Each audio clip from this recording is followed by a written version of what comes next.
السلام علیکم ورحمۃ اللہ وبرکاتہ۔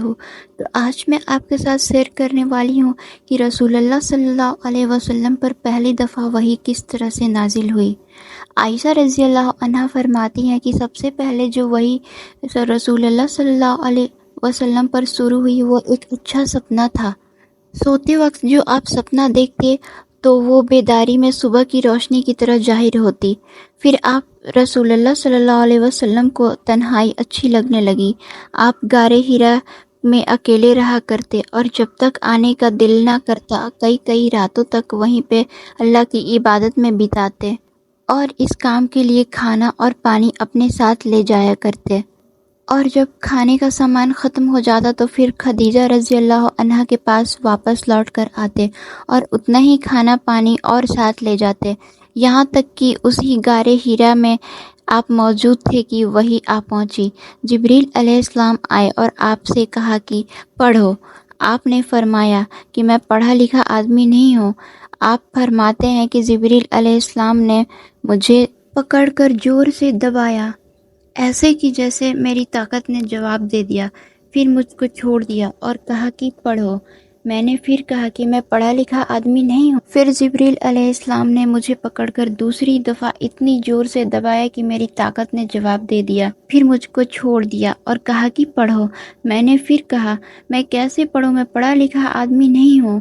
جبریل علیہ السلام نے مجھے پھر سے پکڑا اور تیسری مرتبہ مجھے پھر سے زور سے دبایا اور کہنے لگے کہ اس رب کے نام سے پڑھ جس نے تمام کائنات کو بنایا ہے، انسان کو خون کی لوتھڑے سے بنایا ہے، پڑھ اور تیرا رب بڑے رحم کرنے والا ہے۔ بس یہ آیت سن کر آپ صلی اللہ علیہ وسلم اس حال میں لوٹے کہ آپ کا دل ڈر کے مارے کانپ رہا تھا، اور خدیجہ بنت خویلد یعنی آپ کی بیوی خدیجہ رضی اللہ عنہا سے کہا کہ مجھے کپڑا اڑا دو۔ لوگوں نے آپ کو کپڑا اڑا دیا۔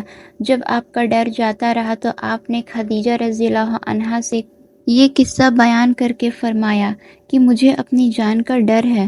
پھر خدیجہ رضی اللہ عنہا نے کہا کہ ہرگز نہیں، اللہ کی قسم اللہ آپ کو کبھی بھی رسوا نہیں کرے گا، کیونکہ آپ تو وہ ہیں جو لوگوں سے ناتا جوڑتے ہیں اور کمزوروں کا بوجھ اپنے اوپر لے لیتے ہیں، اور جو چیز لوگوں کے پاس نہیں ہے وہ ان کو کما کر دیتے ہیں، مہمان کی مہمان نوازی کرتے ہیں اور ہمیشہ حق کا ساتھ دیتے ہیں۔ پھر خدیجہ رضی اللہ عنہا آپ کو ساتھ لے کر چلی، یہاں تک کہ ورقہ بن نوفل بن اسد بن عزہ کے پاس، جو کہ خدیجہ رضی اللہ عنہا کے چچا جات بھائی تھے، آئیں۔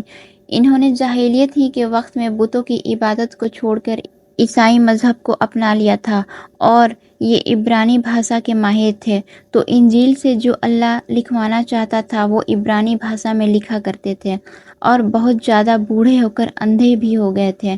خدیجہ رضی اللہ عنہا نے ان سے کہا کہ اے میرے چچا جات بھائی، ذرا اپنے بھتیجے کی بات کو سنیے۔ ورقہ بن نوفل نے آپ صلی اللہ علیہ وسلم سے فرمایا کہ میرے بھتیجے، آپ نے کیا دیکھا؟ تو پھر رسول اللہ صلی اللہ علیہ وسلم نے جو کچھ بھی غار حرا میں دیکھا تھا سب کچھ بیان فرما دیا۔ پھر یہ سن کر ورقہ بن نوفل بول پڑے کہ یہ تو وہی فرشتہ ہے جو اللہ نے موسیٰ کے پاس بھیجا تھا۔ اے کاش میں اس وقت تک، یعنی کہ آپ صلی اللہ علیہ وسلم کی پیغمبری کے زمانہ میں جوان ہوتا، اے کاش میں اس وقت تک زندہ رہتا جب تم کو تمہاری قوم کے لوگ اپنے وطن سے باہر نکال کر دیں گے۔ رسول اللہ صلی اللہ علیہ وسلم نے ان سے فرمایا کہ کیا سچ میں، کیا وہ مجھے وہاں سے نکال دیں گے؟ پھر ورقہ بن نوفل نے فرمایا کہ ہاں، کیونکہ جب بھی کسی شخص نے تمہاری جیسی بات کہی لوگ اس کے دشمن ہو گئے، اور میں اس وقت تک اگر زندہ رہا تو تمہاری بھرپور مدد کروں گا۔ لیکن ورقہ بن نوفل بہت جلد ہی انتقال فرما گئے اور وحی کا آنا بھی بند ہو گیا۔ اور کیا آپ کو پتہ ہے کہ رسول اللہ صلی اللہ علیہ وسلم کو جبریل علیہ السلام نے کیوں دبایا تھا؟ وہ اس لیے تھا کیونکہ آپ صلی اللہ علیہ وسلم کے دل، دماغ اور توجہ کو دنیا سے ہٹا کر اس ذمہ داری کی طرف کر دیا جائے جو آپ پر ڈالی جانے والی تھی، یعنی کہ نبوت کا کام۔